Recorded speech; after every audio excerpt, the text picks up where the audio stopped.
जय जगन्नाथ सांग माने मो चैनल द हार्ट टेकर को आपण मानक स्वागत। बापांकर हठात हार्ट अटैक रे मृत्यु हो गला, जहाको मो बो आउ आमे 5 भाई भौणी ग्रहण करिवार सहज नथिला। काहारी चाकरी नाही, बापांकर पेंशन कागज ठीक होइनी, टंका जहा रखिथिले ताहा उठेई बापा बड़ नानीर बाहाघर आउ घर खंडे କରିଦେଇ ଯାଇଥିଲେ। ଜମିବାଡ଼ି କିଛି ଅଛି, ହେଲେ ବାପା ମା ତ ଛୁଆମାନଙ୍କୁ ଗେହ୍ଲା କରି ସାରି ଦେଇଛନ୍ତି। ଖଟିବା ଶିଖି ନାହାନ୍ତି, ଖରାରେ ବୁଲିବା ଶିଖି ନାହାନ୍ତି, ଏମାନଙ୍କର କ'ଣ ହବ? ଏ ପ୍ରଶ୍ନ ସମସ୍ତଙ୍କ ମନରେ। ବୋଉ ମୋର ନୀରବ, ଚୁପ୍। ସମସ୍ତଙ୍କ ଆଖି ତା ପ୍ରତିକ୍ରିୟାକୁ ଦେଖି ଚାହୁଁଥିଲା, ହେଲେ ସେ ନୀରବ। ବାପାଙ୍କ ଲାଶ୍ ଯେତେବେଳେ ଦାଣ୍ଡଘରେ ଶୋଇଥିଲା, ସେ ଉଠି ଆସି ଝରକା ବାଟେ ଏକ ନୟନରେ ବାପାଙ୍କୁ ଚାହୁଁ ନଥିଲା, ଚାହୁଁଥିଲା ଶବକୁ ଘେରି ତା ପିଲାମାନେ କିପରି ଛାତି ପିଟି କାନ୍ଦୁଛନ୍ତି, ତଳେ ଗଡ଼ି ଯାଉଛନ୍ତି। କ'ଣ ହବ ବୋଲି ସମସ୍ତଙ୍କ ଆଖିରେ ଯୋଉ 2 ଟୋପା ଲୁହ ଗଡ଼ୁଥିଲା, ତାକୁ ଦେଖି ତା ଛାତି ଫାଟି ପଡ଼ୁଥିଲା। ଚୁଡ଼ି ଖୋଲା ହେଲା, ମଥାରେ ସିନ୍ଦୂର ପୋଛାଗଲା। 11 ଦିନ ତାକୁ ଧଳା ଶାଢ଼ୀ ଦିଆଗଲା, ପିନ୍ଧିଦେ। ବୋଉ ଆମ ମା'ଙ୍କ ଭିତରେ ପ୍ରଥମ ବିଧବା ହୋଇଥିଲା। ତାପରେ ବାପା ବୋଉକୁ ସବୁବେଳେ ସଜେଇ ରଖୁଥିଲେ, ଠାକୁରାଣୀ ସମାନ। ଶାଢ଼ୀ ଗହଣାରେ ବୁଡ଼େଇ ରଖୁଥିଲେ। ମନରେ ପଡ଼େ, ବୋଉ ଯଦି ମୁଣ୍ଡ କୁଣ୍ଡେଇତେ ଭୁଲି ଯାଇଥିବ, ତେବେ ବାପା ମୋତେ ଡାକି କହନ୍ତି, ମାରେ ବୋଉର ଆଜି କ'ଣ ହେଇଛି? ପାଗିଳି ସମାନ ବୁଲୁଛି କାହିଁକି? ମୁଁ ତ କିଛି କରିନି କି କହିନି। ବାପା କହନ୍ତି, ସୀତାମା କାନ୍ଦିଲେ ବୋଲି ସ୍ୱର୍ଣ୍ଣ ଲଙ୍କାପୁରୀ ଧ୍ୱଂସ ହୋଇଗଲା। ନାରୀ ଘରର ଲକ୍ଷ୍ମୀ, ସେ ଖୁସିରେ ରହିଲେ ଘର ଧନଧାନ୍ୟରେ ପୂରି ଉଠିବ। ବାପା ଯୁଆଡ଼େ ଯାଆନ୍ତି, ଗଲାବେଳେ ବୋଉ ମୁହଁ ନ ଦେଖିଲେ ଯାଆନ୍ତି ନାହିଁ। ବୋଉ ହାତରନ୍ଧା ତାଙ୍କର ଭାରି ପସନ୍ଦ। ସବୁବେଳେ ଖୁମ୍ପୁରା ଖୁମ୍ପୁରି ଲାଗିଥାନ୍ତି। କେବେ ଯଦି ବୋଉ ରାଗିଯାଏ, ବାପା ଆମ ଆଗରେ ବିନା ଲାଜରେ କହନ୍ତି, ଜାଣିଲ ଛୁଆମାନେ, ଯିଏ ଯାହା ଉପରେ ରାଗେ, ଜାଣିବ ସେ ତାକୁ ବେଶୀ ଭଲ ପାଏ।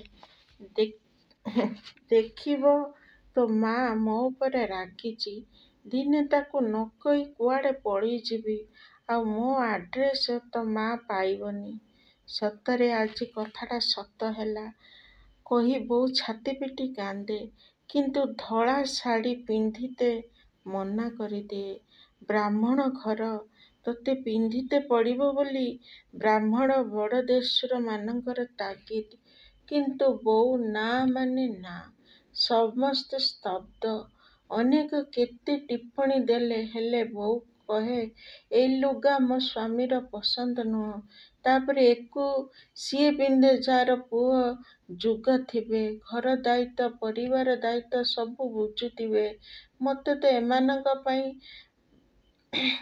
ବାପ ମା ଦିଟା ହେବାକୁ ହବ।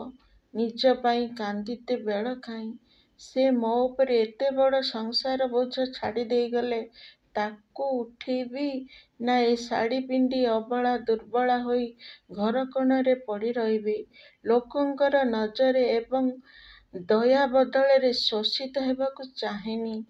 ଯୋଉ ଦିନ ମୋ ଛୁଆ କୂଳ-ପାଳକୁ ଲାଗିଯିବେ, ସେଦିନ ମୋତେ ଦବ, ମୁଁ ପିନ୍ଧିବି।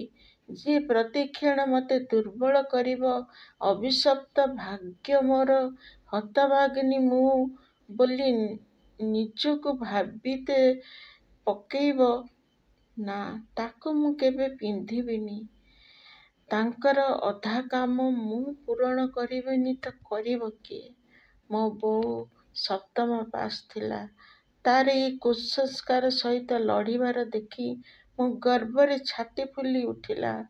12 ଦିନ ଦିନରେ ମୋ ବୋଉ ମୋତେ କହିଲା, ମାରେ ମୋତେ କାମ କରିତେ ଦେ। ମୋ ଦୁଃଖ ଦୂର ହେବ ମୁଁ ଯଦି କାମ କରିବି। ବସିଲେ କ'ଣ କ'ଣ ଭାବୁଛି, ତେଣୁ ମୋତେ ବ୍ୟସ୍ତ ରହିବାକୁ ପଡ଼ିବ। ମୋ ବୋଉ ମହାନ୍।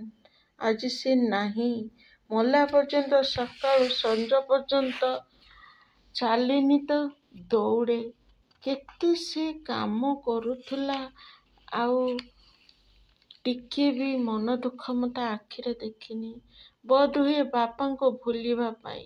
ରାତିରେ ଶୋଇଲା ବେଳେ ନିଜେ ଗୋଡ଼ରେ ଫୁଟା ତେଲ ମାରେ। ବାସୁଦେବଙ୍କର ଜଣାଣ ମୋବାଇଲରେ ବଜେଇ ଦେଇ ଶୁଣି ଶୁଣି ଶୋଇପଡ଼େ। ଦୃଢ଼ ସଂକଳ୍ପ କ'ଣ ନ କରିପାରେ। ଯେତେ ବିଷାକ୍ତ ବାୟୁମଣ୍ଡଳ ହୋଇଥାଉ ତାକୁ ବଦଳାଇବାର କେପାସିଟି ରଖିଥାଏ।